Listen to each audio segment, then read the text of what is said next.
Alrighty, here we have Orebody Binder's Tale being played on Nintendo Switch, courtesy of Nami Tento. I want to thank them for the opportunity. This is an amazing collection of games. Yes, it's a collection of games because not only do you get Orebody Binder's Tale, but you also get the amazing NES game, the NES puzzle game, Sand Ripples. And they have extras here. So I'm going to go ahead and look at Sand Ripples. Now, Sand Ripples is a game that I've covered before on the channel. That is pretty cool. It's a retro puzzle maker game. It's a puzzle game.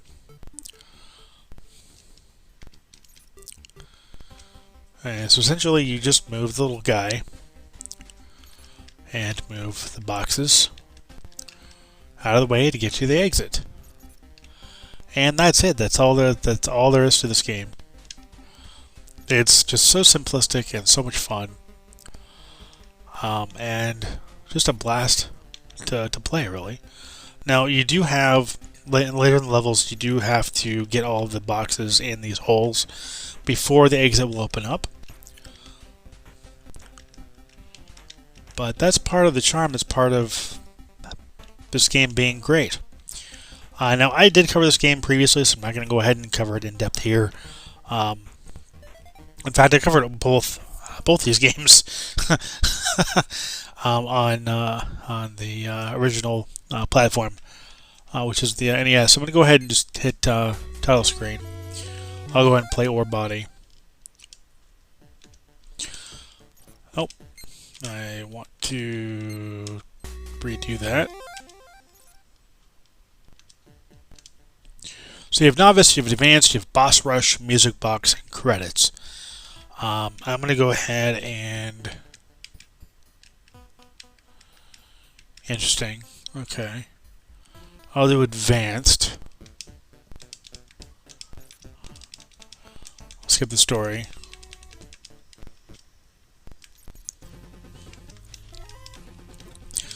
Now, for those who have never played the NES game, this is a run-gun platformer.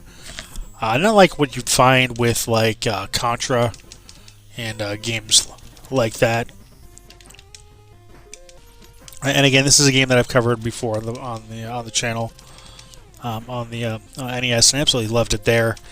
And this game's a blast here too. Now, just like with other of the similar titles from Nami Tento, you have the ability to change the display. You've got CRT filter.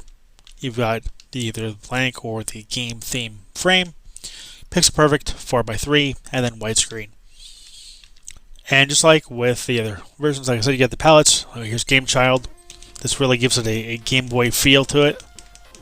Kind of like it, honestly speaking. And then you've got, I keep wanting to save the game. You got Game Child contrast, is a little harder on the eyes, but still kind of cool. Oh, I didn't even notice that. So when you change the palette style, not only does it change the color, but it changes the sprites. Look at that. That's really cool. I never noticed that before. So if we go to Virtual Child, this is the Virtual Boy. Aesthetic, and here's grayscale. Again, very much a Game Boy feel. Oh, I knew this was going to happen. I'm going to go ahead and change the display again. We'll go on and just do vanilla.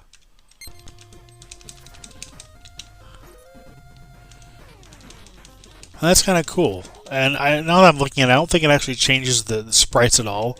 It's just the use of color makes sprites look a bit different than in their vanilla form.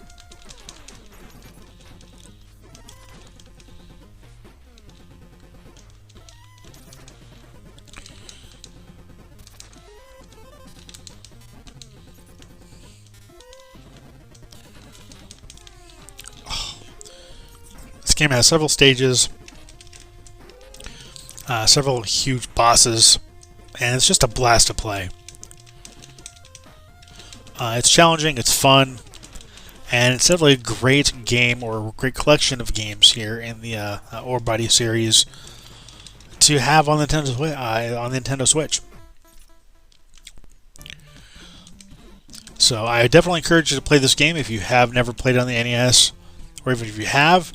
Definitely worth picking up on the Switch, so you can play it on the go or on your TV. With the added ability to use save states, which is not available in or on the NES version of the game. So there is that as well.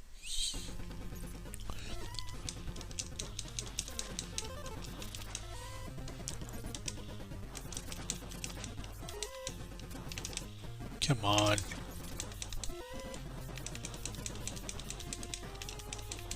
That's annoying.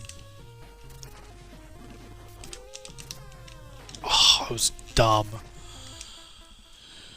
That's okay though. That was my fault. There's no issues really with performance, which I absolutely appreciate. And that'll do it here. It's been a look at Orebody, Binder's Tale, and Sand Ripples, available on Nintendo Switch.